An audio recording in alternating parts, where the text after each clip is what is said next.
What up, world, and welcome to another episode of Stunt Corner Podcast with yours truly, Eric Muslim Paka. I'm here with a very, very special guest, Marcus Aurelio, also known as Barraozinho of Capoeira. I'm on my mission. Don't get it twisted. I'm on my mission. Oh yeah. Don't get it twisted. I'm on my mission. Oh yeah. Don't get it twisted. I'm on my mission. Oh yeah. New rebels. We the new rebels. New rebels. Lalo since I was about 12, and his family has given so much to the world of capoeira. Capoeira is an Afro-Brazilian martial art created by the slaves in Brazil. I'll let Lalo get more into that. So stay tuned for a special episode. And Lalo, how's it going, my friend?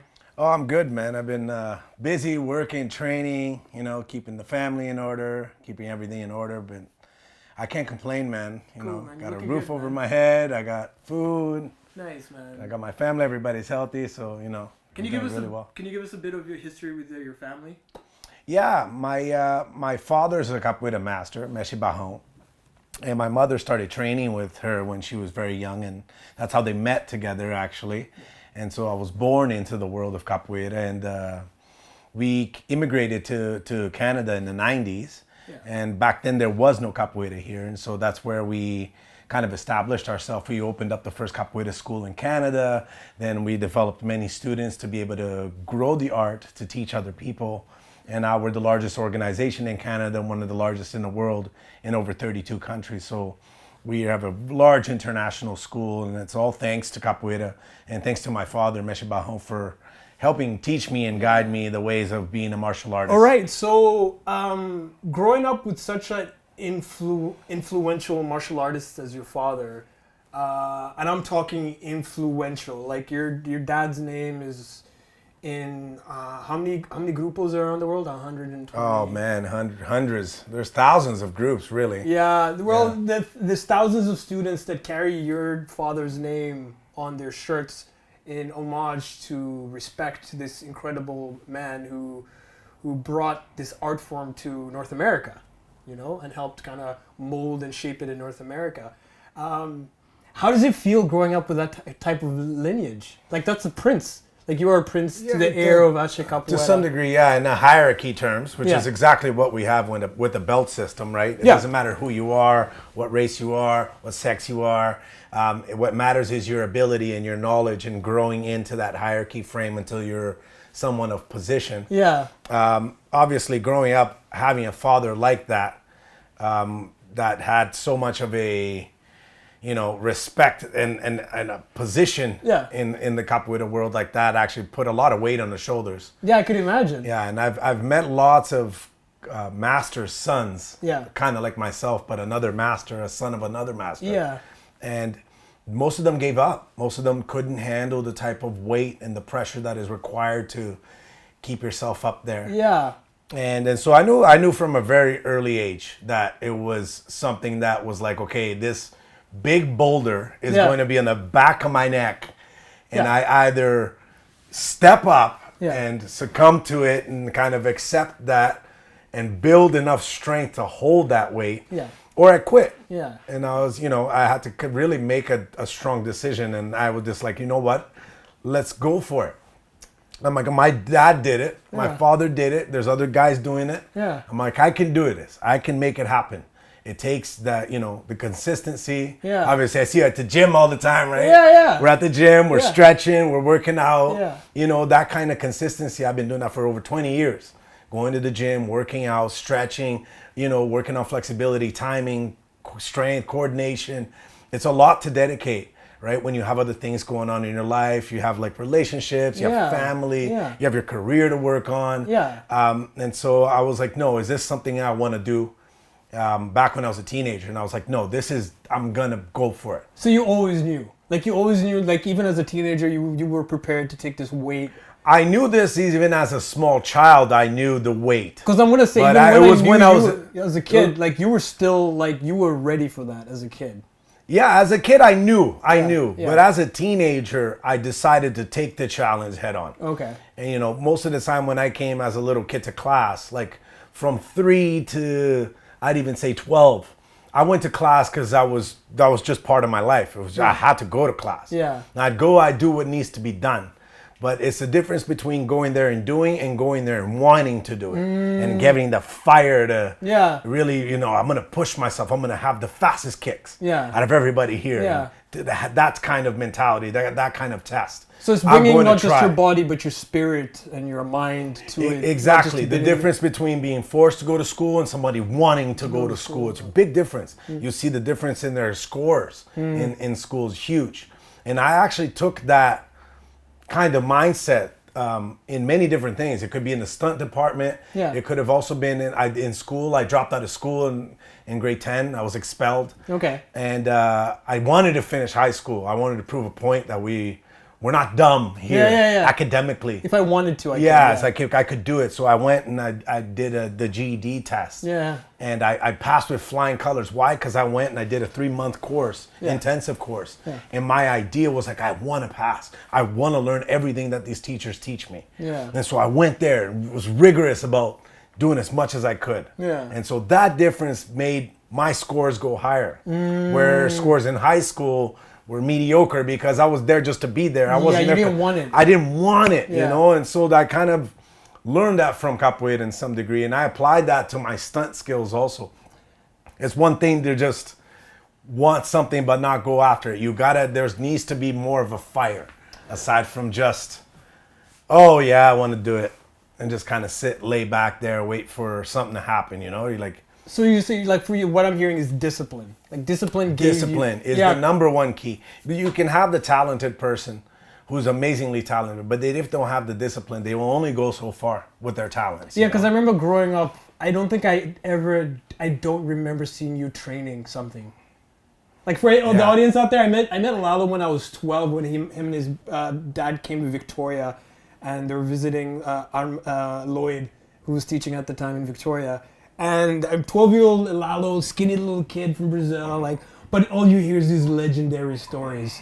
This kid who can do this fucking crazy shit. And I remember going to the back of the academy in Victoria, and you were drawing, like it was Japanese manga. You were drawing these Japanese manga characters, and they were good. And I was like, this motherfucker is an artist as well. No. And I'll never forget seeing you do a parafuso, which is like a vertical like twist in the air. But I remember being 12 and never seeing a move like that. I was like, this kid is fucking crazy. But up until now, you haven't stopped being a proficient martial artist. Yeah. And so, is discipline freedom? Do you think discipline equals freedom? No, not necessarily. It depends on what people define freedom as, right? For me, it's my freedom. Yeah. It's my form of freedom. Yeah. It's my form of being able to establish what I want to do. And that for me is my freedom. I'm able to do what I want to do because of my consistency. Yeah, because you spent the time training. Yeah, other people will see freedom as I don't want to go to class. The liberty of not doing things. Yeah. Or like, oh, I don't have to get up. I don't have to do this. I don't have to do that. To me, being freedom is being able to master a craft and then be able to apply that craft to other things, right? Yeah. And that to me is a kind of freedom that is very joyful for me. Yeah. And everybody's different, right? That's why I can't really judge someone else. It's like, oh, if somebody wants to have a very relaxing life. I've met actually many people who want to have a simple, calm life. Yeah. And they actually leave the whole glamorous world to go live a more simple life. Yeah. Walking on their bare feet, eating just some bananas, like simple stuff. Yeah. And I've considered doing that stuff too, but I was like, no, I can, go beyond that. And that's, it makes me feel a lot more fulfilled to be able to master my craft and pass that craft to other people or share my craft to other people. Yeah. Right? Which in the stunt world I am able to do. So I'm like, okay, I'm able to do a backflip and fall on the ground and still not get hurt. Yeah. And that'll be filmed, that'll be shown to the world. Yeah. And then the world will see that I have that kind of ability. Yeah. And other people will be able to see it. It'll be shareable. Stay in the memories. It's one of the reasons why I like the film world so much. Is like what you're doing in that moment there is recorded and it's there. Yeah. You know what I mean? I really like those kinds of things. And my run through to perfection in that sense, you know, because we're never perfect, but we always strive for perfection. Yeah. You know, and that strive has been able to get me to these positions and places where now I'm a teacher of capoeira. I teach other people how to perfect their movements, perfect their craft, and also have a disciplined life if that's something that they decide to do. In the stunt world, I'm able to share what I know and to, you know, through different concepts, through different scenes, through different fights, through different things.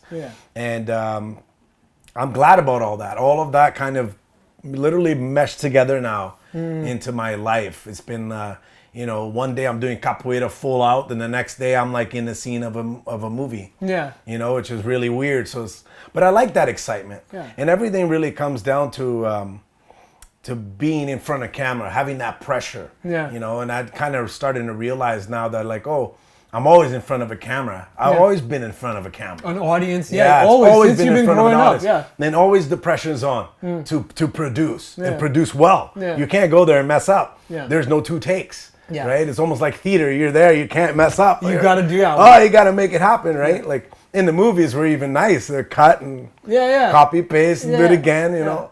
But for theater or for stage performances or for classes and teaching, there is no second take. You got to make it happen in the moment.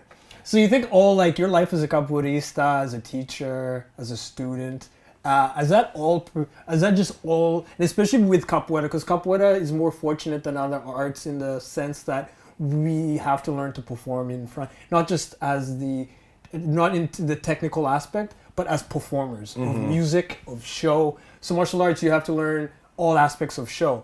Now, has that helped you in your transition to becoming an actor and a stunt performer? It has exponentially, I have to say. Because since you were a kid, you were in front of audiences performing, you were used to like... Exactly. I didn't realize that actually when I joined the stunt industry. I didn't realize that I was literally groomed into this position, but always like, oh, in front of the camera's looking right at me.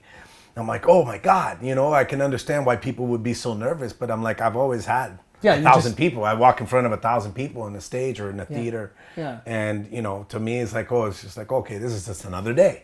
This is just what I've been groomed to do in the last 20 years of my life before I got into the film industry. And so I do feel that a lot. I also do feel that in the sense that, like, you're totally right about martial artists. Like, sometimes they're not very prepared, and there's no way you don't take anything away from any martial artist. Like they all have their strengths and weaknesses. But we as capoeiristas, we're also performers. We have to act things out. Tell stories with our body. And jokers, and you know, we have to have that kind of energy because we're performing in front of thousands of people all the time. And that really helped a lot for the film world because it really turned to be more like, it wasn't more about the abilities, but also the way to also act, right? So sometimes before a performance, I'm mad, I'm sore, I'm tired. But the moment I come out, it's like a whole. I swear, I didn't even know how to explain it. But you're portraying a character basically. I go on the stage and I'm not me anymore. I'm a character. I'm that character in a capoeira performance, so per se.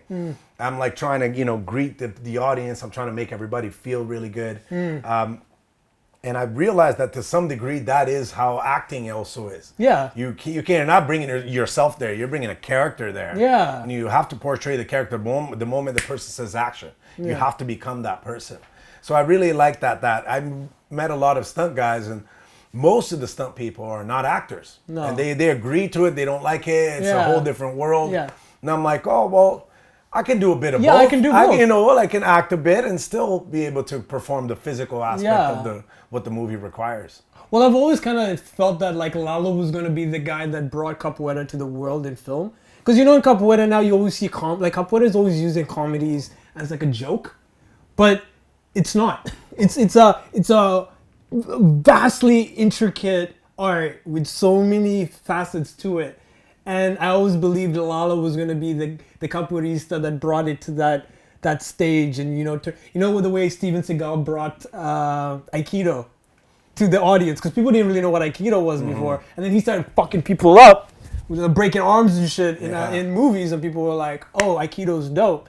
And so I always thought you would be the guy that brought capoeira to the mainstream. Yeah, there's been one guy who's really major. Oh yeah, Lateef Crowder. Yeah, Lateef Crowder, who's huge guy in the film world as far as he's number one, and yeah. I'm striving on that. Yeah, like you were just there, but like I don't know. I would safely say I myself watching you from when I was a kid, I would safely say you're probably like number one capoeirista in my eyes. You know, if the people have their own, you know, their own people, perceptions. Yeah, for sure. Yeah. You know, people I like Michael Jordan over this. Like to me, I think you are the best capoeirista because it's not only that you're the way you move, but it's your understanding of every aspect of capoeira is from when you're playing the berimbau, from when you're inside the game and you're playing it, and the beautiful thing is, it's interesting when you're around technicians of their art. You know, when you're around people that are top of their field. And you in capoeira, you are. So this is like, I take this as like, I've known you since I was 12, but I still hold that like awe with you because you've always been a teacher since we were 12. You've always carried yourself as a teacher, like ultimate, like just the whole representative of what a martial artist is. So now that you're slowly moving into, like, you were working in South Africa, was it last year? Last year, yeah. So you were in South Africa. You're there with you befriended Michael Bisbane. You're recognized on your own accord. You know, you are known as the capoeira knockout guy. Like anyone that can watch it, like, yeah, I've seen that video.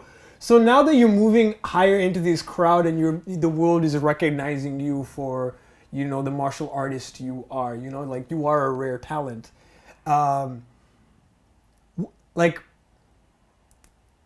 what are some of the things you're looking forward to in this next junction of your career and life as a martial artist and performer? Because I feel like you're stepping into a closer, like the world is soon enough going to know who fucking Marcus Aurelio is, right? Yeah. I feel like we're getting to that level where world, it's like we're like you're one or two projects away from everyone being like, who the fuck is this guy? And you just, you know, like, and that's, it really is. I also feel that. Yeah. In that sense where I'm like, okay, every single job I do in the film industry is like, man, this is the thing to get you. That thing moment. And then, you know, but it's, I found out finally that everything takes a lot of time, right? Yeah. So when you saw me back when I were like, I think I was 14 or something when you first met me. Yeah. And, you know, you're seeing like this guy, if he goes, he's going to go far. Yeah. You know what I mean? Yeah. I actually realized that even through the film industry, it's also a building block. You don't just, you know, there's the rare case where you skyrocket and you're somewhere, all of a sudden you're a superstar in a year. Yeah. But most of the time, you know how it is. It's actually a slow build. You gain one and then you gain another and there's always that little bump up, and you're somebody gives you a chance, and then you just get a slightly bigger chance and a bigger chance from that. And it's, you know, I've found that actually in the last 10 years. It's been like that in the film industry. I've gotten like from like job in the very corner to finally being like featured in some spots, and it's like, okay, finally, there's that position, you know. It's like where I'm like, okay, I'm really getting there, you know. And so there's a few things that I want to do that will really blow up in that sense. Majority of the reason why I'm doing this is to popularize capoeira, number one. You know, if I become like a household name, I'm making capoeira a household name in that sense, right? So it's not just about my career, it's also about the martial art being popularized. Just like karate or taekwondo or kung fu, everybody knows about them. Not everybody practices them, but everybody knows about it. And not everybody till today still knows about capoeira. So it's something that needs to be brought up a little bit more. It needs to be easily acquired. People need to be able to get capoeira where they want to see it, you know. And I think by maybe getting bigger roles in movies will make that happen. Some of my other goals is also to fight at some point, fight in the UFC. Hopefully next year. And that'll take capoeira again, not only in the film world, but also in the MMA world where it's recognized as a martial art. So there's lots of things that I'm trying to still accomplish. You know, as a martial artist, as a capoeirista, as a performer in the film industry. I think if I acquire all those things, that'll happen. You know, if I'm fighting for the title of the UFC one day, people are gonna be like, oh my God, let me look up capoeira online, and you know what I mean? Be searching for more stuff, and by that time, then they'll finally see all that other work that I did before. Okay. You know, like all the other knockouts before, the film work that I done before, and people will be like, wow, this guy, you know, he paved his road, he made it happen, you know, like, and most people think, I know most people usually see me in videos or in fighting or in something like that. It's like, oh, he got it easy. It's easy for him. And it's like, no, it was a long road. It was a lot of work. It was true fight. I had to fight to win. You know, and like most people aren't willing to even take a fight to win. You know what I mean? And I'm not only even mean in a physical sense, but I mean in the fight of life. The fight to get up at 5 and go to the gym. You know, I did that many times, many years, guys. It took a long time. You know, I got up for at least a good decade. I got up at 5 in the morning, went to the gym till 9 in the morning, went back home by bus. You know, it was like in the old days where it was freezing, the training snow. Training through injuries. Training through like relationship problems, training through financial problems, you know. And you do it, and I've watched you do all of it like a fucking champion, man. Just making it happen, But most people will just see exactly that. They see that point on TV when you're in the show and you're doing flips like, oh, I could do that. It's like, man, you could do that. Maybe you might even be able to do the move, but you didn't do what I did in order to get to that spot, right? And that's what most people just don't seem to understand unless they're in the game, unless they're trying so hard and they realize, it's like, damn, that guy pushed hard to get there, you know? And so, but I like that challenge. That's exactly it. My martial arts experience has acquired me to have this kind of discipline to be able to be like, okay, man, I'm here for the long haul. I'm here for every single challenge accepted. You know, and like there's some stuff even in stunts sometimes they're like, okay, do this. And I'm like, never did that. So it's like, oh, damn. Oh, challenge accepted. Time to make it happen, you know? And you got to do it without getting injured. You got to do it over and over again. You know what I mean? And it's like, sometimes it's something you've never done before. And it's like, oh, man, I don't care. I'm going to make it happen. Do it as safe as possible, but I'm going to make it happen. And so this, you know, I like those challenges. I like seeing life as a challenge because it's a challenge every day to get up. Every day is a challenge to get up. What we want to do the most is lay down in bed, watch TV, do nothing. Do nothing. Right? Not move our bodies, right? Like our body's lazy. We're built that way. And so I kind of like going against what the body, you know, going out against everything, going against the odds. You know what I mean? Like if I go against the odds, mostly if I'm that guy that's going a little bit past that person who doesn't believe in the odds, I'm like, I want to push.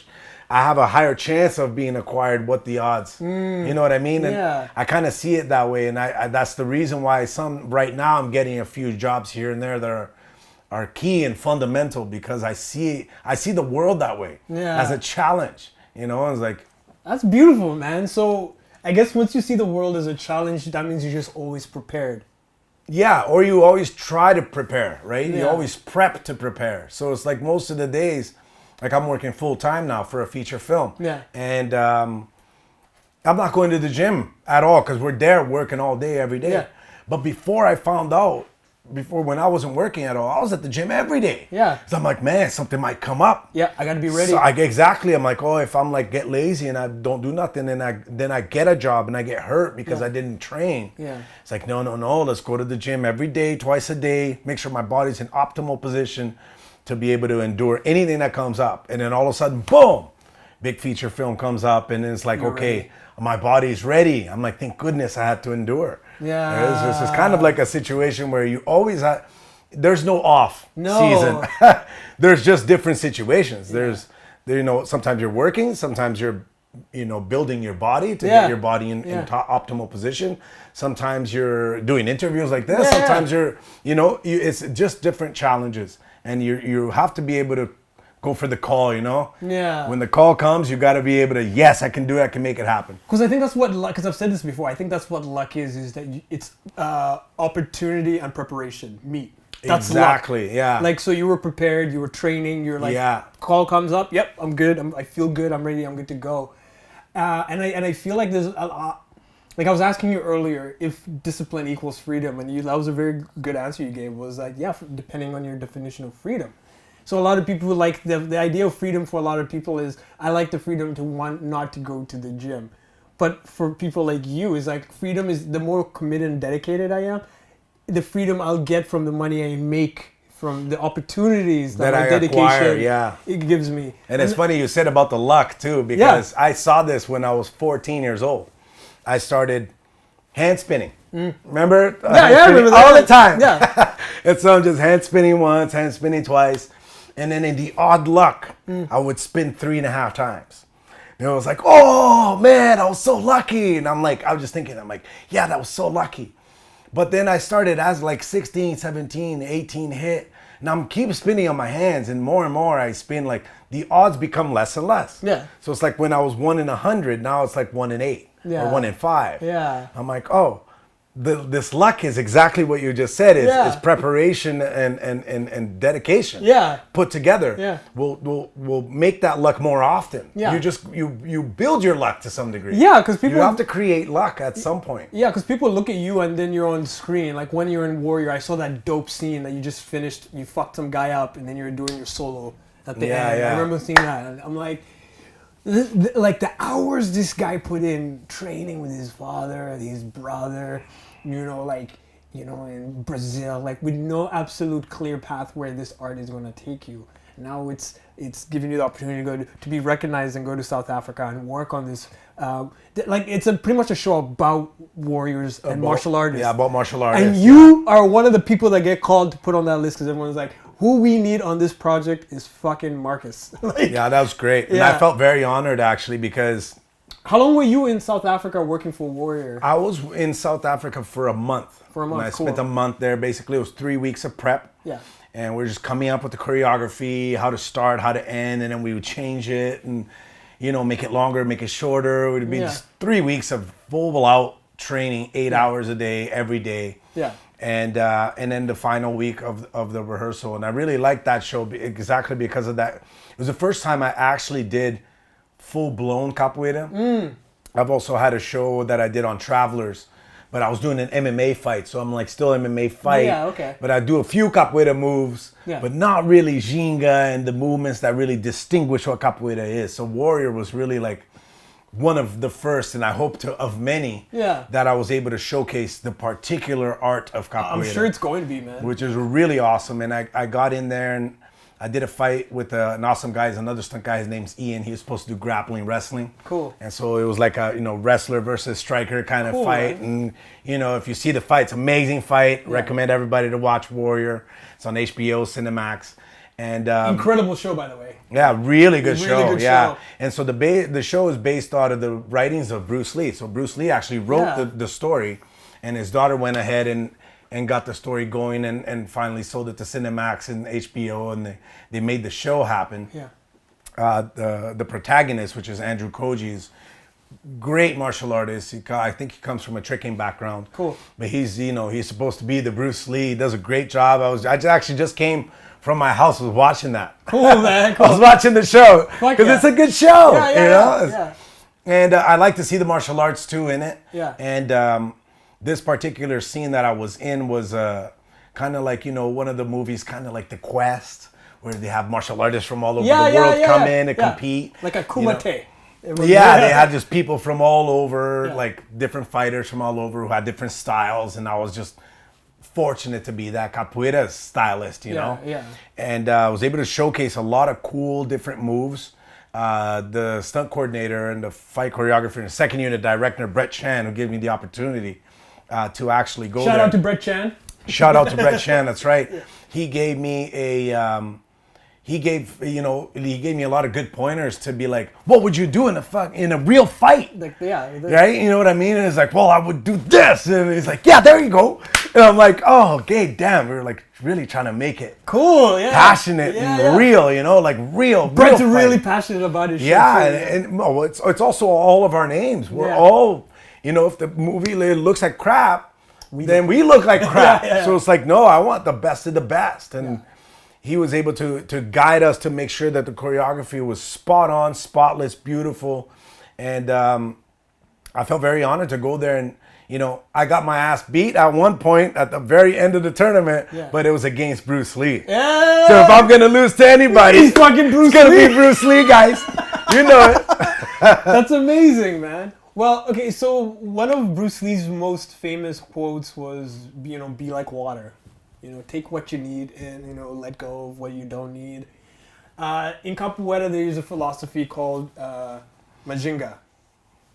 I'm saying that right? Manjunga, yeah. Manjunga. And so this is a philosophy in Capoeira that I didn't really understand until like 10 years in. And then that's when it made me realize how deep Capoeira is. Yeah. And so can you explain to us what Manjunga is? Yeah, Manjunga, as you said, it's hard to say, easier to live. Oh, okay. Right? So you can be a manjungueiro. Yeah. Which you mean like you're a person who, just like Bruce Lee, if you really see lots of the philosophies from different martial artists have a lot of resemblances. Yeah, I could see that. Yeah. Right? When he's saying be like water, like, you put a water in a cup, it becomes the cup. You put water anywhere, it becomes whatever it needs to be. Yeah. And a manjungueiro is exactly that. It's somebody who can handle themselves around tough situations, handle themselves about rich people, poor people. They can always get out of something. They can always get their way a little bit. Okay. So a manjungueiro is somebody who has a lot of very wise person to very it's like broad street perspective. smart almost. Yeah. But not only street. It's not only the street anymore. Oh, okay. The capoeirista has to evolve now to be able to talk to a producer, talk to a director. Okay. You can't be just from the street. Okay. How's somebody from the street gonna be able to talk to somebody sophisticated? Okay. How's it somebody supposed to act?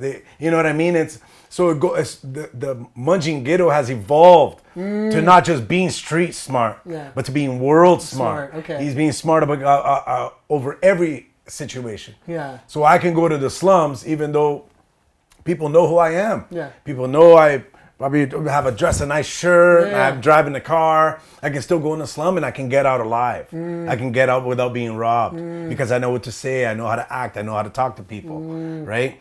And that's being a manjungueiro, somebody who can adapt to every situation. It's the adaptation of that person being able to handle any situation. Particularly when we talk about being a manjungueiro, it generally talks about people playing capoeira. Okay. And so when I go by myself with a group of over 150 people and they're all guns blazing trying to kill me and I get out of there alive, that guy be like, man, that guy's smart. That guy's manjungueiro. He's really intelligent. He knows what he's doing. Damn. And they themselves are giving me props for being able to go in, being able to play, being able to get out and still be alive. That's a huge, that's a huge respect that you're going to get out of the people. Yeah. And then that type of respect, it will equalize you to being a manjungueiro, right? Somebody who's not only street smart, but also worldwide smart. Because like I said, the world is changing now. You can't just be street smart anymore. You got to be street smart also, but you got to be smart too academically. You got to learn how to talk to your teachers. Yeah. You know what I mean? Let's say a nice example of this. I always did this in school too. Yeah. I always became good friends with my teacher, even if my teacher didn't like me. Yeah. Even if teachers sometimes, they have their own stress throughout the day. They have their own stuff. Yeah. But if you always have somebody outgoing, somebody who's always, pulling a joke here and there and making them feel good, they're more likely to help you. Yeah. They're more likely to try their best to do something good for you. Yeah. Right? And they're more likely to give you a better grade. Yeah. You know what I mean? Yeah. And you're using that situation to benefit yourself. Yeah. You know what I mean? So it's like, but you're not only doing that, but for me it was almost like, well, I want to be that charisma. That's the person I want to be. Yeah. I want to be able to give out good energy to somebody. And one day that person, if or not, if they'll see, it's like, man, this person's always been good to me, always been doing good things. It's like, man, I'll go and extend my hand to that person when needed be, you know what I mean? And so I like having that kind of mentality also.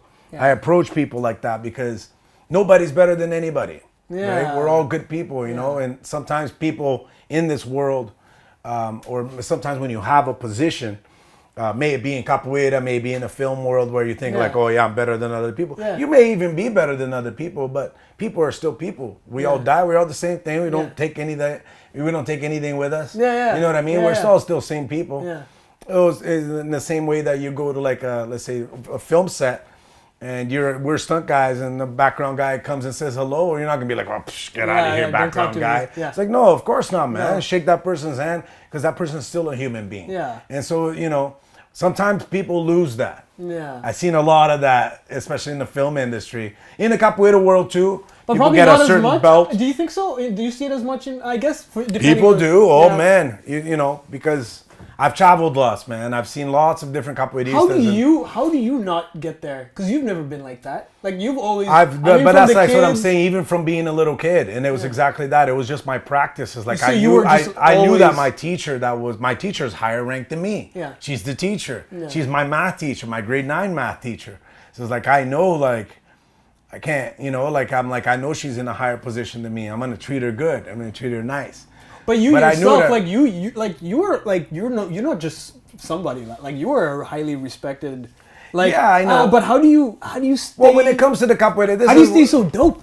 This is where, when it comes down to it, where if you really look at it in a sense, like if we're going to be talking about capoeira, Yeah. and you're contesting to me, we're having a situation like, Yeah. you're saying that capoeira comes from Africa, I'm like contesting saying that it's Yeah. from Brazil, Yeah. I'll come down with a hammer. Yeah. And it's like, well, based on my knowledge and my findings and my readings and this, Yeah. like that's when I'll come down to it. It's like, okay, well, this is my master craft. This is what I'm good at. so that's when you put the this hammer is what down, I when know. it's like, yeah. So like if I come to a capoeira class and I'm teaching somebody how to do it, a move, let's say, and somebody is going to contest to me where saying, That's not how you do it. no, I don't think that's very good. And I'm like, well, based on me training 30 years, that is. Yeah. And based on you training nothing, it's not. So get out of here. Okay, cool. But I still treat that person with respect as a human being. And that's where most people confuse things. Because I have a higher belt, I should treat other people. And that's what I've seen from martial artists too. Yeah, okay. Sometimes a person is a master and they just treat students like they're garbage or they're nothing. It's like, I don't like that. Like that's not, I don't want to be like that. Yeah. I saw that when I was a little kid. And you're like, I don't want to be I like remember in particular, me and my brother met this master. Yeah. I'm not mentioning no names, Yeah, but I mean, I met this master in capoeira, and me and my brother were starstruck when we met him because he was like also famous, like my dad. And but he didn't know we were Mestre Barrão's kids. And so we went up to him and we were like, "Oh, hi, sir." I remember he was having breakfast and everything, and it was like eating, and he didn't even look at us. It's like, "Hi, sir, how you doing? Oh, it's really good to see you." He's like, "All right, yeah." And he's like, kind of like, oh, and we felt all sad, and I was like, "Oh my God, like, why would he do that?" He's like, "Oh, that's so mean. Like, I really like this person. Yeah. I really, my brother too. We were both like sitting down there, like, oh man." Then later on, he found out who he was, and now he like talks to us so nicely. Yeah. And all this stuff is like, I understand. There's a point where you have to build for your respect. That makes sense too. Yeah. You have to. You can't just expect everything and do nothing. You're like, you need to build yourself to become somebody for people to respect you. Yeah. But there's a point too where it doesn't matter somebody who's just starting or a little kid. I'm not gonna break that kid's heart. No. In that sense, it's like to me, and I'm like, I don't want to be that. So maybe it was lots of those experiences that I saw, not only with myself, that I saw other people do too. And so when I was a graduated student, I would see somebody who was also a graduated student treat me really well. And then they would, the same moment, be like, "Oh yes, please." And then to look to a student, be like, "Hey, get out of here, go." And I'm like, whoa, like, why would you do that? Don't do that. Yeah. Like, you could, it's the manner of how you speak even. Yeah. Like, you don't have to speak to somebody like that just because you have a higher belt, Yeah. right? And that happens in all industries. It's not just capoeira. It's every martial art happens. In the film industry, it happens, right? Sometimes you get a bigger role and you just think nobody can talk to you kind of thing, But I don't want to be that person. But that's why I'm always impressed with people. There's people that are substantially less, they have less credentials as you, but carry themselves more than you, right? Like you, by all rights, and that's why I'm interested to talking to people like you. Is how do you stay as grounded as humble? And it's interesting to find out is that you were just so hyper aware of how other people treat other people, because you notice that, and then you notice that you're like, I don't want to fucking be like that, so I'm not going to be like that. And even in my worst days, even when I'm tired, I don't think I've ever remembered. I've had a situation actually when I was like on Saturdays, like I just don't want. I meet so many people. Sometimes I just want my time off. I want one day to just be in a room by myself. Yeah. And sleep and nap. But sometimes I got to get up and do stuff. That's amazing though. And then somebody comes up and starts talking to me. It's like, oh, like I actually recognized who I was in the street. And he was like, oh, hey, what about this? What about that? What about this and that? And I'm like, deep inside, I'm like, oh my God, man, I just want to be alone. But I'm like, no, that guy has nothing to do with how I feel inside. I'm not going to take it out on him. It has nothing to do with him. And it's like, how is he going to perceive me from now on if I treat him like that? And I like all through his process going through me as he's talking. And I'm like, no. And I'm like, no way. I'm not going to do that to the guy. It's not his fault that I feel this way. I can't wait for Lalo to be like the Rock of Brazil. Like, it's going to happen. Like, I know it's going to happen. It'll take a step, man. But it's exactly that. And that's where we see, like, most people just be like, oh, Rock just got lucky. I'm like, man, you know how much hard work and dedication that guy must have had? And that's like one of the other strides that I see too. I'm like, man, if The Rock got there, I can get there too. I know that. Yeah, that's you why have I'm the like, charisma, I have that, the all talent, the belief in the it. looks. Like, but it's like, man, why that seems to me is like, I don't have as much dedication as him. Yeah. That's how I perceive it, man. And so like, okay, time to be more dedicated. Yeah. Time to get up on time, eat the right stuff, do the right things. You know what I mean? And that is almost good inspiration, man. I like to see other people. It's like, how did they do it, man? Because the only way they could have done it was with more dedication. But I think also what I feel as an outsider listening to you, I think what's gonna make you substantially more successful than a lot of other people is you're not doing it for yourself. Because earlier you said that you're doing it for the group. And I think there's a power that you get that other people don't tap into if they're doing it for themselves. Yeah. Like there's a power. I also agree with that. There's a power you can tap into once you start accepting not for self. Because you're like, I need to do this for my group. I need to do it for the arts. I need to progress. And so when you're feeding yourself, not just for, I need this for myself. I need to feed the people like behind me. You move different. You wake up different. You eat different. You approach all your opportunities different. And I think a lot of people out there, what you need to kind of realize is not to attain for self. Because you get more power if you're doing shit for because as humans we're all about the group. Like we survive in groups.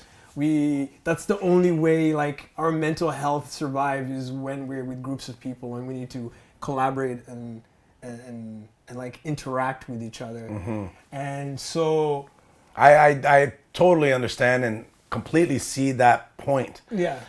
One of the things that I realized as I started doing more and more film was that I was less in class. And I'm like, that felt to me, it was like, oh. And I realized, well, my career is going really good in stunts. And it's like, no, I'm not there 6 days a week anymore to help people, teach people, and make people better on a day-to-day basis. Yeah. And at one point I did think, I'm like, man, if I really just quit doing capoeira and I focus just on film, I'll skyrocket because it'll be 100% of my focus into that. But that to me made me feel empty. The moment I thought that, I was like, oh, I'm not going to be me anymore. No. And I might not be happy anymore. I don't think you will be. And it'll just make my soul leave my body. Yeah. And I will feel like I lost my identification to some degree. Because you've been fighting for a group your whole life. And to lose that. And that to me was like, I'm like, no. I even though the road is slower, you know what I mean? I'll take the slower road that I'll do what I like to do instead of taking the fast road where I may skyrocket in my film career, but not be happy. Not be happy. What does it matter if you're doing anything that you're doing if you're not happy? Yeah, like And right now I'm like really happy, man. I'm like happy with my life. I'm happy with my kids. I'm happy with my family. Yeah. I'm happy with my financial situation. I'm happy with how my film career is going. Yeah. I'm happy where my capoeira career is at, where the group is at. And it's like, okay, I could choose to give up one or two of those things in order to excel in other things, but then it's like, oh, you know what? I'll just carry everything at the same time and just take it slow and take your time. You know, one of the things that I'm actually concerned about is because one of the things you have to weigh in sometimes is being able to be proficient in one of aspects. Yeah. And for me, the MMA aspect is a really important aspect, as you know. Yeah.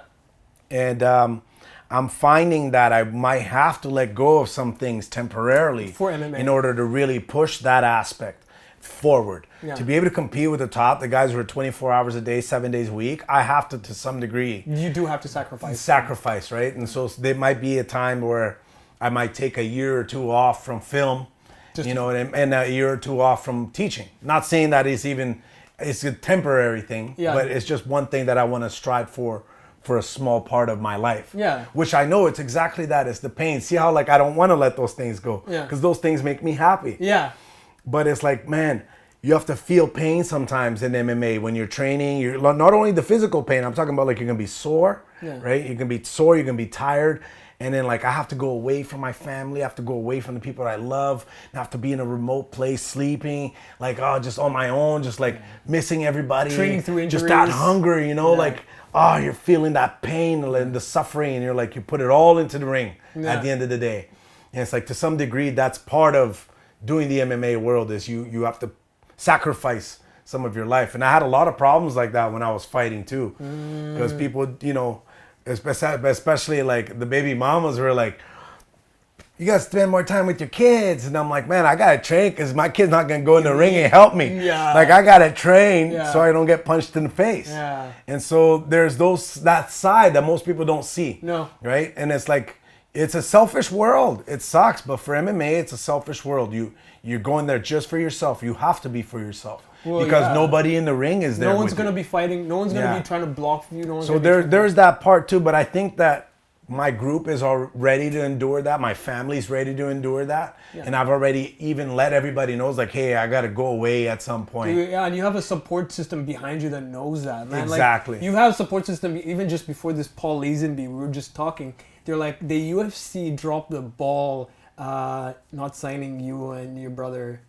A while back even. Yeah. Like I remember we signed in for the Ultimate Fighter. Yeah, because you guys went to Seattle. We went to Seattle and we went to Las Vegas twice. Yeah, and like three times on the Ultimate Fighter trying to get in. And at the time we just had a really low. We had a really low professional record at the time. Yeah. The first time I tried out, I was 3-1, or sorry, 2-1. Yeah. I was 2-1, and it was 2 days after I did that historical Mealua knockout. Yeah. And it was like people just. Dana White saw the fight, but he's like, he saw my record 2-1. He's like, no, come back when you get more fights. Oh, I was like, okay. So then I did a second one, 4-1. Yeah. When I got 4-1, I was like, okay, that's not a decent record, right? Yeah. And they changed from welterweights to heavyweights. That because Kimbo Slice. Oh, that's the reason why they changed. It was supposed to be a welterweight Ultimate Fighter. Oh, but because they got Kimbo Slice, they changed it to a heavyweight and they scrapped the one that I was supposed to get in. And then in the third time that I was supposed to get in, I passed through all the tests, everything that happened, and I'm waiting on their call. They didn't give me any response, and I did a fight against Matt Dwyer here. You were there. Yeah. I fought Matt Dwyer, knocked him out in 30 seconds. Yeah. A week later, I got a call from Bellator. And they are offering me like a 6-figure contract for 6 fights. And I was like, okay, let's do it. Yeah. And as I was getting my contracts reviewed with the lawyers and stuff, the Ultimate Fighter called me and they're like, oh, we want you to come in the Ultimate Fighter.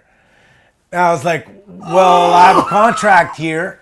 And I'm like, well, what if you match my contract with Bellator, I'll go with you guys. Yeah. And they were like, no, we want you to go in the house and fight for the contract. And it's like, this is what you're going to get paid. You're going to be paid $500 a week. And I was like, man, you know, I talked to my coaches and I talked to everybody. And I was like, at the time, it's like, man, you should take the contract that's there instead of going in to fight for a contract and only get paid $500. You might just lose and you got paid $500 when you could have lost a 6-figure contract. Yeah. So I'm like, I'll go for Bellator. I'll build more of a career and go from there. You know what I mean? And that's how it kind of happened. But it's like, it's just been like, okay, now it's finally time to push to see if I can get into the UFC. You know, finally do the final test. After Bellator, I fought in Bellator a few times. Yeah. I had to deal with a few injuries. I stayed 2 years off competing. Yeah. Then I had the opportunity to fight in Japan. And I did 6 fights in Japan. And so it's just been like a great MMA role. But I was like, okay, this is the last frontier, really. Yeah. This is the one to make it happen. It's like, I got to get in the UFC. I got to get a few fights in, really represent Capoeira well, represent myself as a martial artist well, and go from there. And I believe if I do something like that, it'll also help. It'll manifest into the film world. Where it's like, wow, it's like really solidify myself as a Capoeira martial artist. Yeah. Not only in my real martial artist world, but also in the film world. Yeah. Right? So like the film world is happening with the Warrior show coming out, Yeah. this feature film that I'm being featured on. Yeah. It's like, it's happening, but I also want the martial arts world to know that Capoeira is a real martial arts, that it can be used if you practice it properly. Yeah. And so there's 2 little things that I really want to work on is getting into UFC, doing some good fights, possibly even fight for a title and get in there and just really solidify my name as a martial artist. And the other one is put myself in a position in the film world where like I'm a respectful action actor. Yeah. Somebody who can not only do the fights but also act Has and the do charisma really well. for the acting. Exactly. Which you do though. Like you've had that in spades, man. Like it's one of those things, you know, when people say that certain people are just born with that X factor. Yeah. It's like you just have that charisma. Like that's just been something you've naturally been gifted, which you're fortunate at. You and your brother, actually, man. You and Vinny are both fucking incredible performers and just artists in general. Shout out to Vinicius. Marcus Vinicius. But yeah, like just to have a family like you guys and just to have this time to talk to you and just see how fucking dedicated you are. And so now this next portion of your life, you're trying to move into the UFC and really like bring the name, your family's name and the art form to a world stage. And if there is anyone that can do it, it's you, man. Yeah, it'll happen. That's exactly it. And that's what I feel like, once again, the weight on the shoulders. Yeah. I've always had the weight on the shoulders. Yeah. And I've always fucking come and, you know, was able to like endure the weight on the shoulders. It's like, okay, this is just another weight on the shoulders. It's just, it's okay. It's like I've lived doing this. I lived my whole life prepping for this. This is the moment now to make it happen. So do you think you were fortunate enough to, like, let's say the circumstances you were born into? Your dad was born into a place in Brazil that they call the tip of the machete. Tip of the machete. Yeah. The So top of the machete. How do you say that in Brazil? What's this? Alto da foice. So your dad grew up in this. Like, can you tell us a bit about this area your dad grew up in? My dad grew up in the slums, which is pretty much the ghetto of Brazil, you know.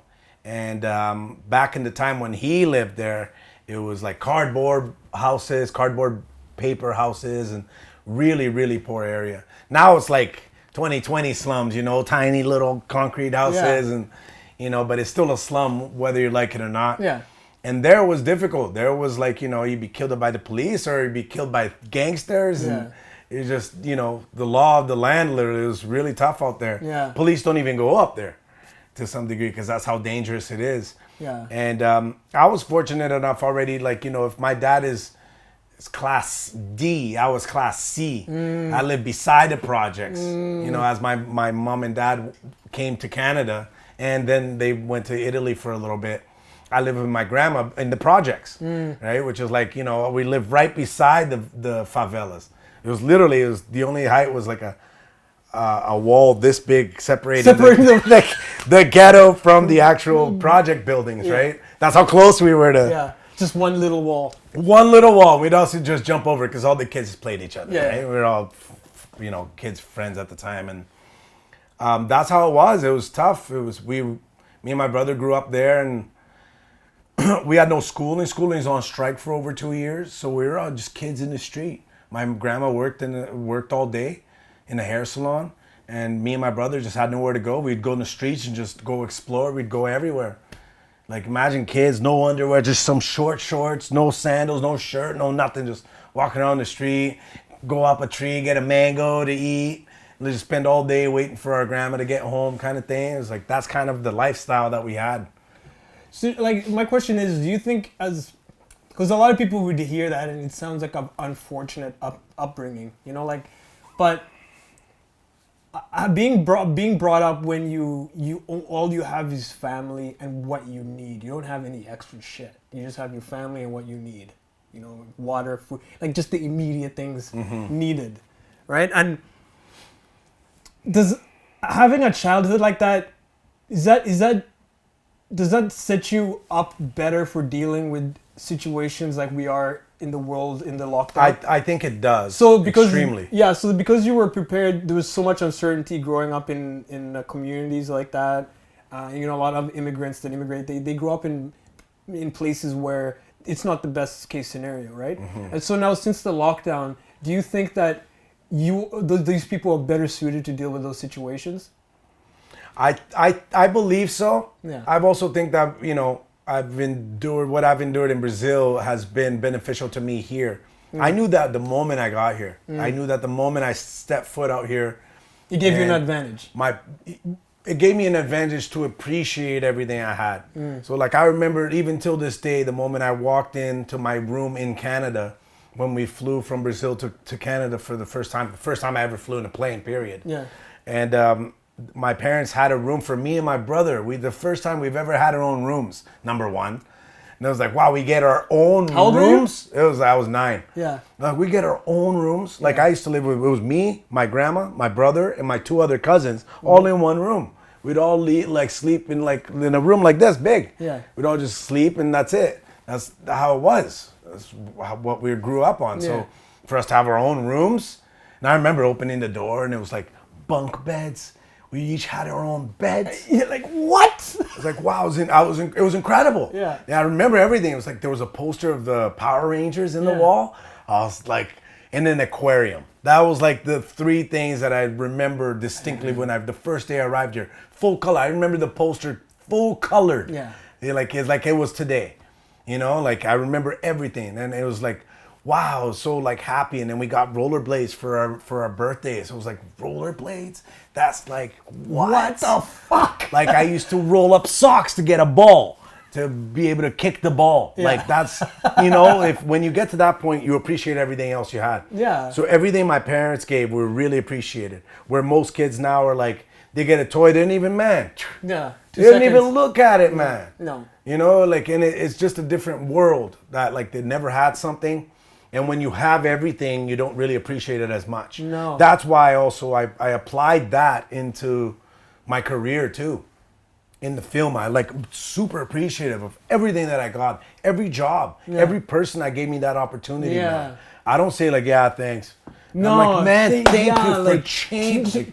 You're that one person who's helping me make that whole dream an accomplishment. Yeah. Right? And I look at that for everybody and everything. Everybody who's helped me in the school, everybody who's hired me for a stunt job or an acting job. Yeah. I look at all those people as like, man, I appreciate of everybody who gave me an opportunity. Yeah. Because I remember where I came Yeah. from. And that's where the problem comes in, that I think that most people have a difficult time here is because they have everything. It's hard for them to resonate in that way. Yeah. Right? So when they get a job, to them it's not as meaningful because they didn't go hungry. Yeah. They didn't ask for money in the street. No. You know what I mean? They didn't ask for food in the street. Yeah. They didn't walk barefoot, Yeah. no shirt in the street. You know what I mean? Like Sleep that in one kind of room with your whole family. that kind of lifestyle, I'm appreciative of everything I have. You know what I mean? And it's like that. I know it can be hard for people to understand that when you grow up with food, with toys, with clothes, with opportunities. You know what I mean? I find also that I'm having difficult times to get the newer generation to have that fire that I have.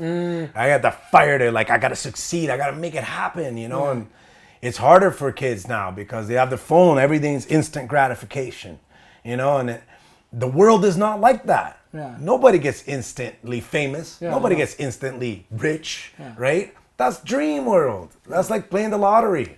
And even if you do play the lottery, you got to stack the odds against you. Just like that luck, make that luck as easy as possible, right? You know what I mean? Yeah. It's a consistency and dedication. Yeah. Trying hard. Yeah. That your luck, your odds become a lot quicker. So it's just hard to teach the new generation that.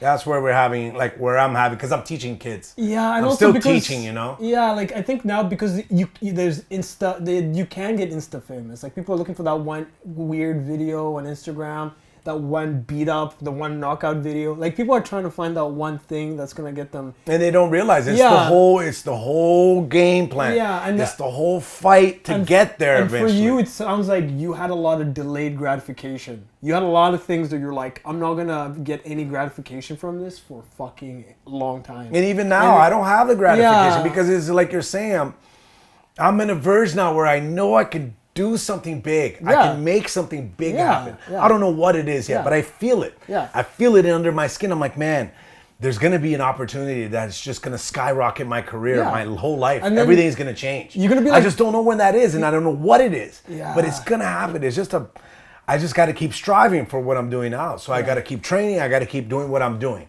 because what I'm doing is working. And it's like, it's just, if it does happen, great. If it doesn't, I'll keep building slow. I'm okay with it too, you know, like, but I feel that. It's hard to teach the new generation to have that burning sensation, the desire to succeed, because they want instant gratification. They want to get that in the moment because they get everything in the moment. Well, I think also another thing a lot of people are going to be chasing is like, man, like imagine kids that are growing up in in the area you grew up in, right? Mm-hmm. Like a lot of these unfortunate communities where they don't have a lot of role models that are like on the up and up, you know. So like I was talking to Marshall about this back in Toronto. It's the idea of when you get out of this community and you become somebody like you. You know, somebody who's, you know, traveled the world, somebody who people respect, you by all rights, you've accomplished so much for a kid to watch you to come up. And so I know you're like one opportunity away from being so big that you're gonna change these kids' lives, because they're like already kids look up to you. Like in the name of Capoeira, you're looked up to. You know, Barraozinho, people respect you. Like, I cannot look up his Capoeira and just be amazed about how beautiful this man moves. And so you being the avatar that's gonna bring Capoeira to like the world stage, what's some advice you could give to kids back in the community you grew up in? The advice that I could give is don't give up hope. Don't give up hope. Believe in yourself. Believe in what you're doing. As long as what you're doing is going to be something positive, that you can also change other people's lives. So finding something something positive and worthwhile to share with the world. Yes, exactly. Yeah.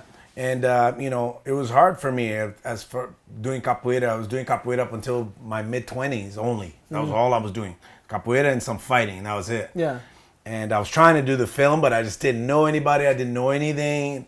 And it was really hard to get in, and I found it really difficult. But what I didn't lose was hope. I didn't lose belief, because even in my mid-20s, I was like, oh man, maybe I should just forget the film. Like, I'm not gonna, like, man, it's just so hard. Yeah. Right? But now that I see, I'm like, had I quit then I wouldn't be in Warrior now. You know what I mean? Yeah. It's like, man, there needs to be that hope, that light at the end of the tunnel. That maybe you'll never reach, but you got to reach for something. Yeah. And that's what I would advise everybody to look forward to. Always reach for that light. Yeah. Always reach for it, because it's just something for you to strive for a goal that you'll have in your life, basically. Is to always believe, no matter how it's going to be hard. And sometimes you have to swerve roads and do different things sometimes, but like always just have, And for me, that was capoeira. I'm like, no matter what's going on in my life, I got to be able to keep doing capoeira. Yeah. Because I'll lose my self-identity. I lose myself. I'll lose who I am. I don't want to lose that. And it's like, okay, I may be able to do big things in the movie industry, but I'll always go in the capoeira roda. I'll always play, because I'll be down to earth, foot on the ground. You know what I mean? I'll be able to talk to little kids and adults, and you know what I mean? I'm never too good. Even though I'm maybe big in the film, no, I'm never too good for anybody else. Because still, we all crouch down, we all shake hands, we all... You know what I mean? It's like that down to earth, capoeira bringing me back to down to earth. And I'm like, I'm not that special. Yeah. I'm like everybody else. Yeah. You know what I mean? And MMA, the same thing. I could do big things in MMA, but I'll still do capoeira because it'll bring me back down to earth. Yeah. It's like, I may be an awesome fighter, amazing fighter, but no, I'll still take off my shoes and play some capoeira. Like foot on the ground, man, literally. So you were like, what I'm hearing is, no matter how big how far you get into your goals, is that you always return to the source that fed you. Yes, exactly. So that source could be anything. If you're a musician, it could be the piano. If you're a capoeirista, it could be the roda and the berimbau. So it's finding that thing that because a lot of people... That one thing, thing that drives your passion, the thing that makes you happy, the thing that makes you get up every day, the thing that makes you, and most people are still searching for it. Yeah. I've talked to a lot of people, and I've always told them, like, this is what I want. Like, I know it. Like, there's not even a second question what you guess. Want. Yeah. It's like, this is what I want. Yeah. And most people are like, I don't have that thing that I want. Yeah. And I'm like, sometimes you got to build it. Sometimes it's a building thing. Sometimes you like something, but you just haven't taken it to a love or passion. And sometimes you're scared to tell other people because you're scared to be like, no one wants to feel, you don't want to feel ostracized. You don't want to feel separate from the group. So people like sometimes people want to keep their head down because you're like, no, I really don't want to, I'm like, no, what the fuck is your dream? Like, and then that's what I always find crazy is like, at the end of this, like you were talking earlier, when, you know, all you have is oh no, sorry, I was talking to Paul earlier. He said, all we have in our life up until we die is experiences. It's the only thing we're guaranteed, is that the experiences you gain, the experiences you do. A lot of people tend to think, A, if I get this house, I'll be happier. B, if I get this money, I'll be happier. But at the end of it, what they realize is what they actually wanted was community.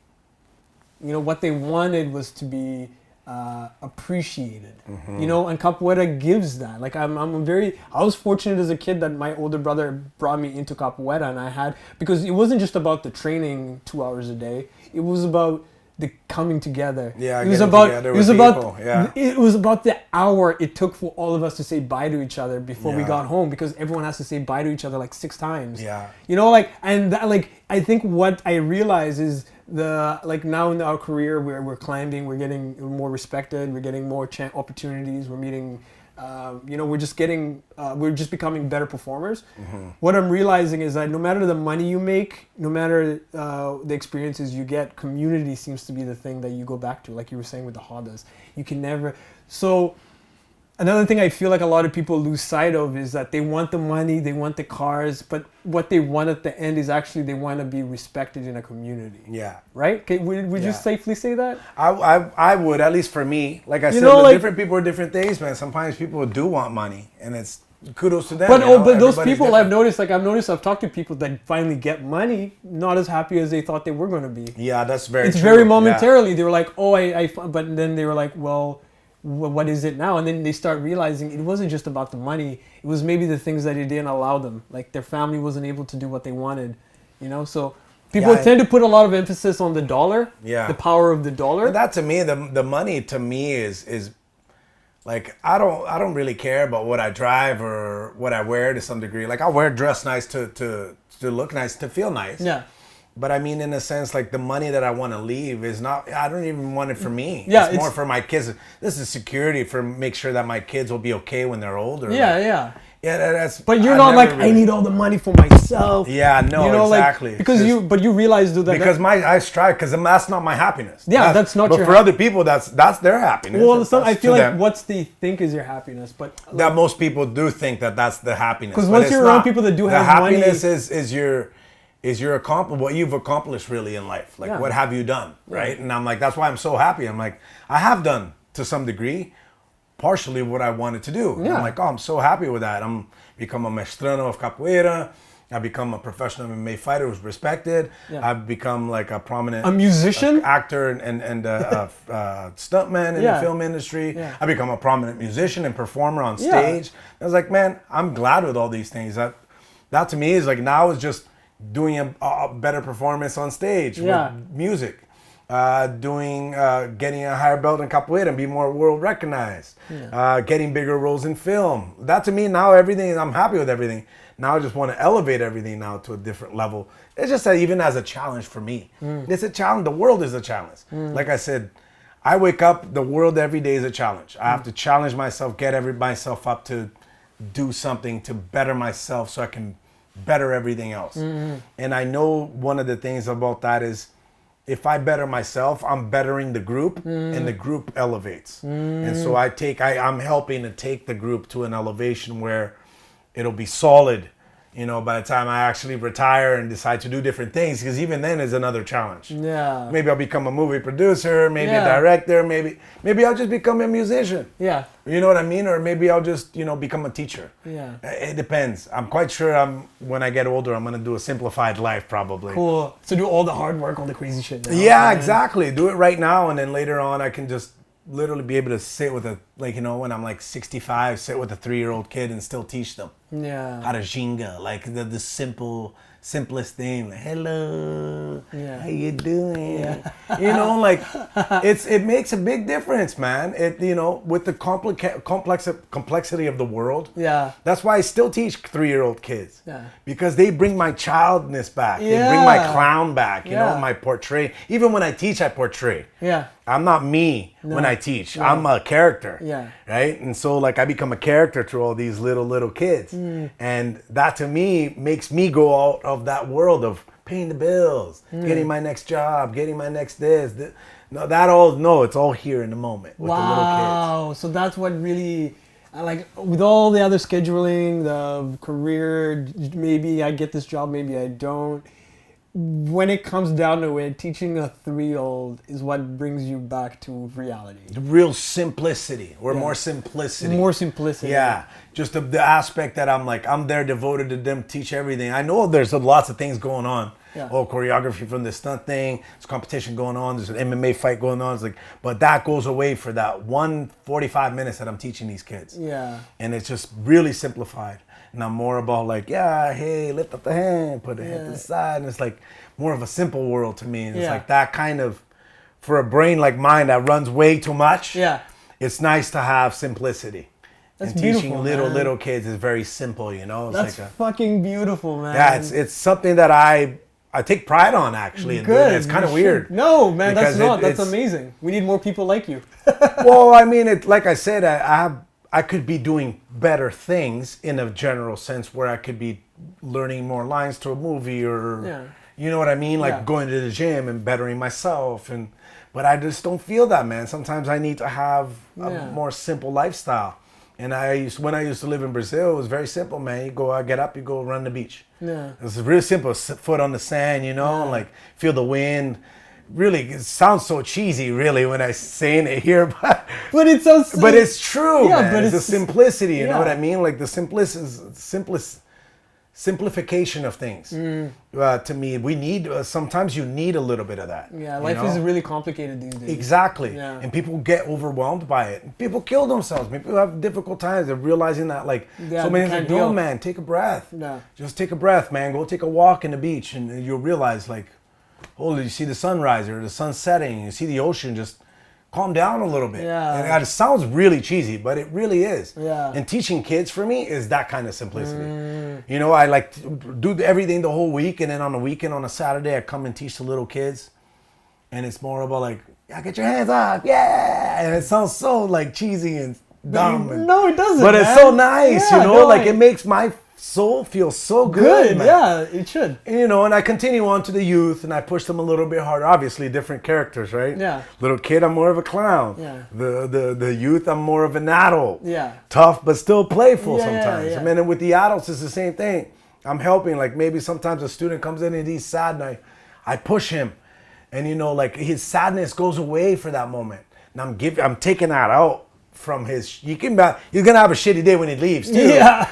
But for that little brisk 30 minutes, I made his day better. He made feel better. Somebody was there like telling him, no, straighten the legs. Yeah, there you go. Yeah, and he's like, oh, getting that kind of feel. And it's like, I can feel that from people. Yeah. And it's like, oh, I bettered a little bit of people, man. I help society by teaching class. Like that's my part. That's my contribution to the world. Yeah. Is helping to build, just contribute a little bit to society. I can't do it for everybody, but I do it for the people who are training there. That's my little part right there. From the mini kids all the way to the seniors.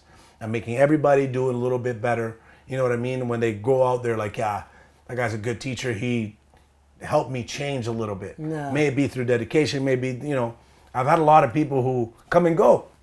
And now they're successful. Yeah. Like Reese Alexander, right? Yeah, He's yeah, like yeah. fucking great actor now. Yeah. I was like so happy that I was even able to be by his side. And he learned how to play music with me, play capoeira with me, be with me a long time. And I'm quite sure because he's so prominent and he's so successful that it's like, thank God, I think he took those principles of what he learned in the class and applied it to his real life. Dude, And I did. there you have it. I'm like, exactly. I'm to be honest, man, I was never the strongest capoeirista, but the codes and conduct and the dedication that you and your family taught, and my older brother taught me. I remember leaving. I was doing a rehearsal, and we had to do kick the shield and punch it. And I was like, holy shit, I'm lucky.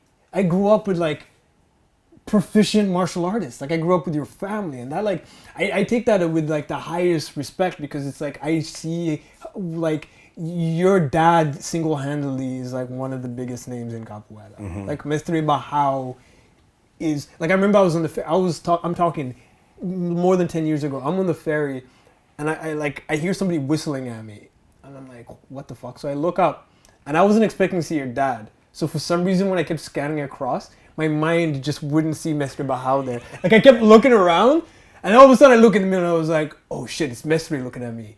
And if you have anyone know Mestre Barrão, this man is he's they don't make people like him anymore. No, they don't. They don't create people That's like. true. That guy is he's a dying breed. He's in like that sense. And so I hear the whistle. So he's because he's not in the he's not Mestre at this time because right now he's away from the students. He's just on the ferry, just chilling out. Mm-hmm. So I got to hang out with your dad for like an hour, 90 minutes when he was just like he's like.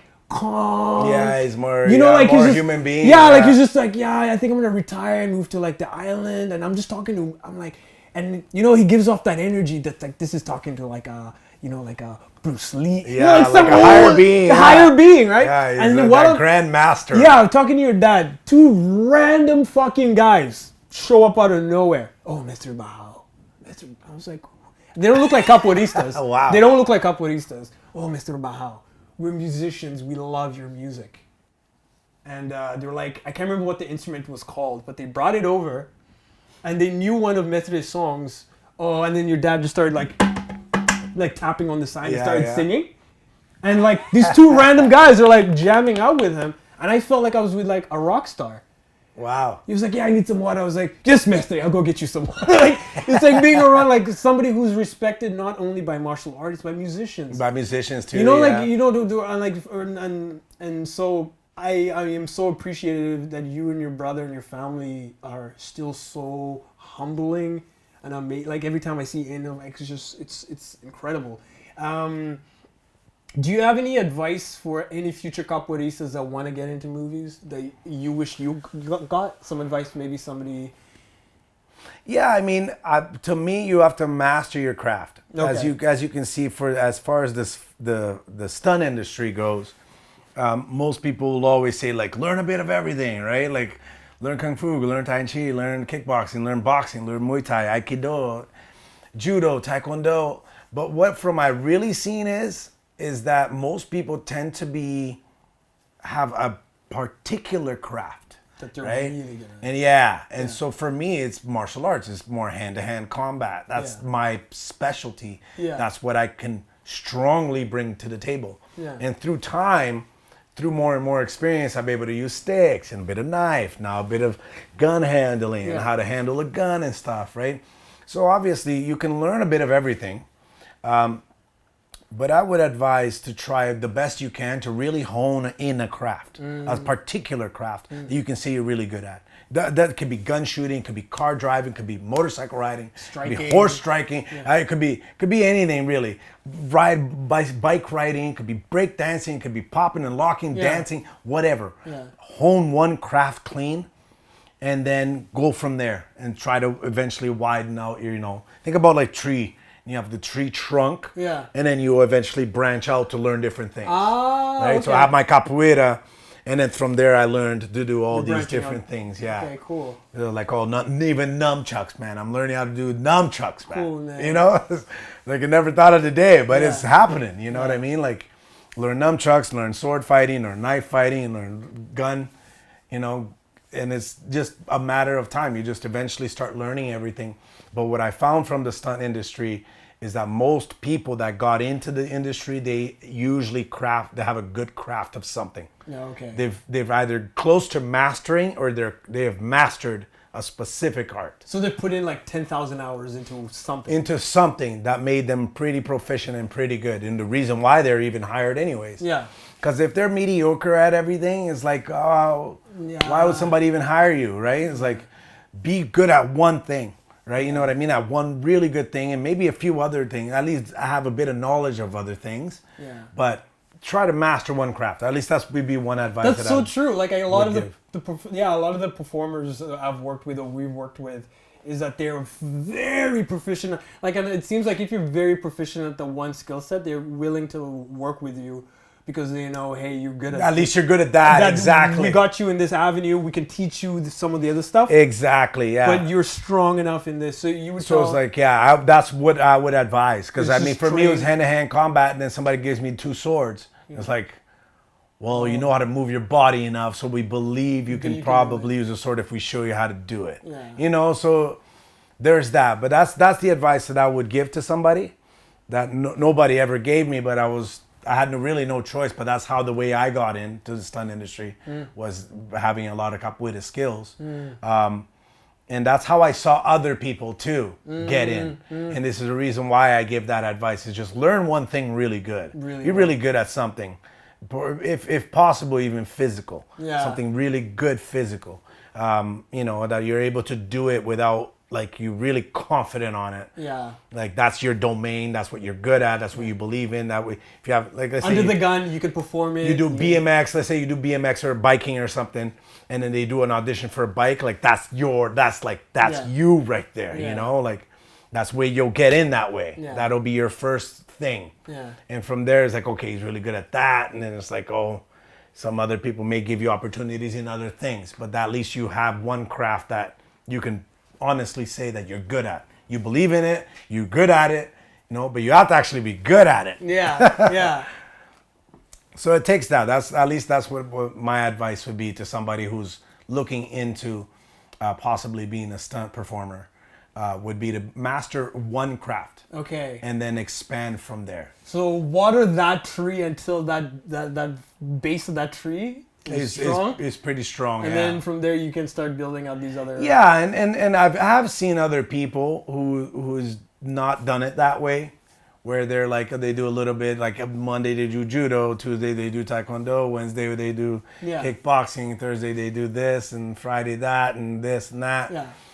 And that to me I find it harder to craft, like, because how are you going to be good at everything if you practice everything? Yeah, It's kind of hard, right? Yeah. So, like, I would advise somebody to focus on one thing for a while, and then once they feel really good and confident on it, then they can maybe go into a secondary craft. But from what I would say was basically focus on one, be really good at that one, and then go from there. Dope. Well, Marcus, it's been fucking incredible. Where can we reach you at? What are you currently? I guess you can't really tell us what you're working on.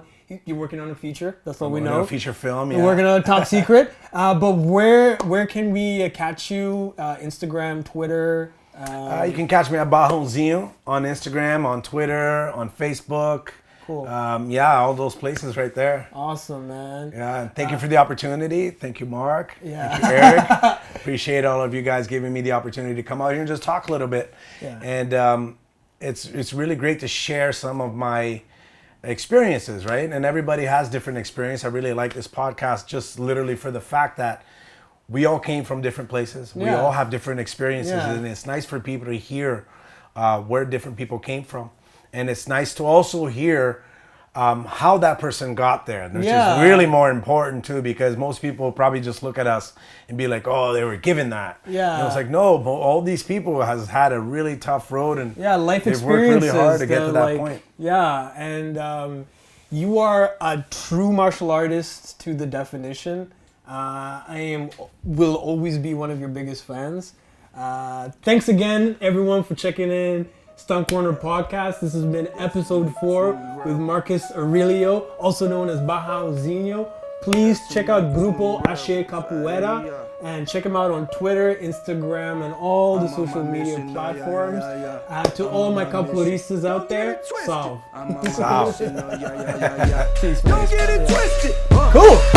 I'm on my mission, oh yeah. Don't get it twisted. I'm on my mission, oh yeah. New rebels, we the new rebels, new rebels, we the new rebels. They be saying good is bad, they be saying bad is good. Everybody got it misunderstood. I don't know what happened, everybody get the tripping, all the Christians get the slipping. Seem like everybody